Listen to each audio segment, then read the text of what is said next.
Hello friends, very good evening. Today I have come here with some important questions based on literary forms and terms. तो friends, जहाँ तक आज के session का सवाल है तो आज के ये जो क्वेश्चंस हैं बेहद महत्वपूर्ण हैं और ये यूपी टीजीटी पीजीटी और साथ ही साथ जीआईसी लेक्चरर और आरपीएससी फर्स्ट ग्रेड और सेकंड ग्रेड हर प्रकार के एग्ज़ाम्स जहाँ पे इंग्लिश लिटरेचर पर आधारित क्वेश्चंस पूछे जाते हैं वहाँ के लिए बेहद ही उपयोगी होने वाले हैं। तो आइए देखते हैं आज का पहला question. It is a rhyming verse stanza.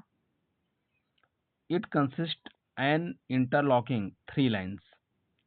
Rhyming verse stanza होता है और इसमें इंटरलॉकिंग थ्री लाइन्स मतलब तीन लाइन का स्टेंजा की बात हो रही है और इट वाज यूज्ड बाय दांते एट फर्स्ट टाइम।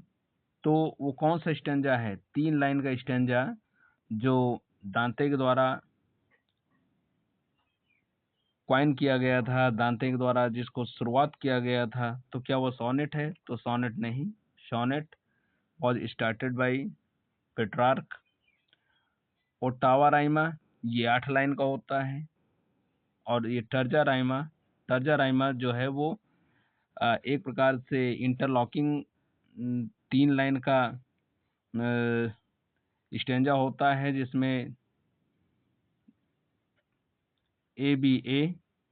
तो इसमें आप देख रहे हैं बी लॉक हो गया ए से, इसी तरह बी सी बी। तो यहाँ पर आप देख पा रहे हैं सी लॉक हो गया बी से। तो कुल मिलाकर के तीन लाइन का स्टेंजा और जो इंटरलॉकिंग होता है इसकी शुरुआत दांते ने किया और वो क्या है? वो है terza rima. Next,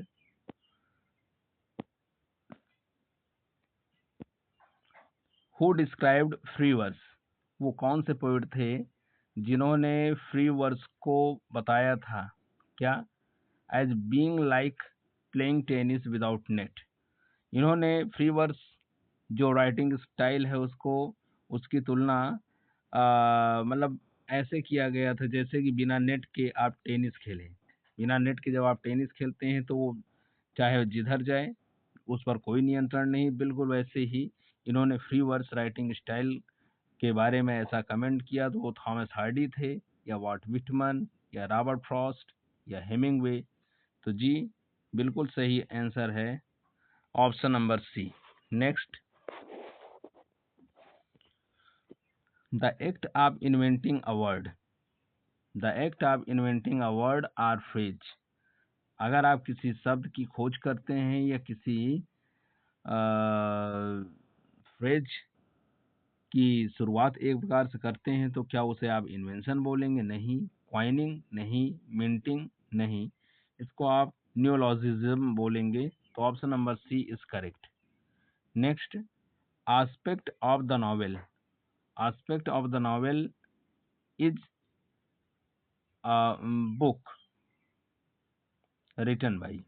aspect of novel ये एक बुक है और इसको किसने लिखा? क्या गाल्सवर्दी ने लिखा या जी.बी. शॉ ने लिखा या ए.के. रामानुजन ने लिखा या ई.एम. फॉस्टर? तो करेक्ट आंसर है option number C, E M. Forster. Next, Thomas Nash. Thomas Nash के बारे में आप सभी लोग जानते हैं, यूनिवर्सिटी विट्स थे और इन्होंने लिखा द अनफॉर्चुनेट ट्रैवलर। और अनफॉर्चुनेट ट्रैवलर का जो सब टाइटल है उसको बोलते हैं द लाइफ ऑफ जैक वेल्टन। ये कैसा नॉवेल है? पिकोरेस्क नॉवेल है या रीजनल नॉवेल है या हिस्टोरिकल नॉवेल है? तो रीजनल नहीं है, ये हिस्टोरिकल भी नहीं है, ये एक पिकारेस्क नॉवेल है। नेक्स्ट,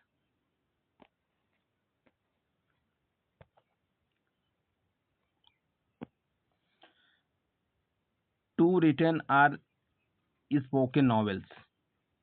बोलने में या लिखने में जब एक साथ दो वॉवेल प्रोनाउंस होते हैं या यूज होते हैं तो और वो भी वन सिलेबल में, तो उसको क्या कहा जाता है? डिप्थोंग या लॉन्ग थॉन्ग या डॉगरेल या नन ऑफ दीज? तो लॉन्ग थॉन्ग तो होता नहीं है, डॉगरेल भी नहीं, डॉगरेल एक शोक गीत होता है, तो ये डिप्थोंग है। Next, John Keble, John Henry Newman, William George Ward और Edward Oshi. John Keble, John Henry Newman, William George Ward and Edward Oshi belongs to magic realism या फ्यूचरिज्म या ऑक्सफोर्ड मूवमेंट या मॉडर्निज्म। तो ये किस चीज़ से प्रभावित थे या किस चीज़ से जुड़े हुए थे? तो ये ऑक्सफोर्ड मूवमेंट से जुड़े हुए थे। और ऑक्सफोर्ड मूवमेंट का जहाँ तक सवाल है तो ये अमेरिका में एक मूवमेंट हुआ था 1950 के आसपास में। Next, the word like madam, civic and radar, ये काहे के एग्जाम्पल हैं? कहने का मतलब आप चाहे इसको आगे से पढ़ें या पीछे से पढ़ें, लेकिन प्रोनाउंसिएशन एक ही होगा। चाहे आप आगे से पढ़ें तो मैडम, पीछे से पढ़ें तो मैडम। सिविक भी ऐसा ही है। और जब इस प्रकार के वर्ड आते हैं तो ये काहे के एग्जाम्पल होते हैं? सिम्बली, सिम्बली में तो एज तो लाइक होता है तो हो नहीं सकता। हाइपरबली भी नहीं हो सकता। यहाँ पर वो क्या होता है कि statement is presented by over statement. Palindrome, yes, option number B is correct. और एंटीथेसिस, तो दो उपवाक्य एक दूसरे के विरोधी होते हैं। नेक्स्ट,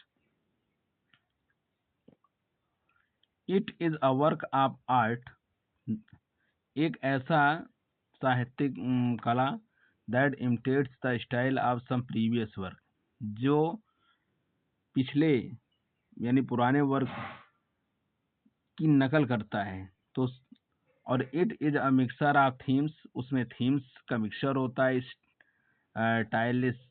स्टाइलिस्टिक एलिमेंट्स और सब्जेक्ट्स फॉर्म अदर वर्क्स, यानी दूसरे से थीम्स भी लिए जाते हैं, राइटिंग स्टाइल भी ले ली जाती है, विषय वस्तु भी ले लिया जाता है। तो उसको क्या बोलते हैं? इमेजेस या एक्सप्रेशनिज्म या पैस्टिच या नन ऑफ द एबोव। तो करेक्ट आंसर यहाँ पर फ्रेंड्स क्या हो सकता है? करेक्ट आंसर यहाँ पर पैस्टिच है। जब हम पुराने वर्क्स से थीम्स, स्टाइल और विषय वस्तु को एक प्रकार से उसकी कॉपी करते हैं तो वो पैस्टिस कहलाता है। Next, reversal of situation, reversal of situation or turning point. चाहे आप रिवर्सल ऑफ सिचुएशन बोलें या टर्निंग पॉइंट बोलें, ये ट्रेजेडी में होता है।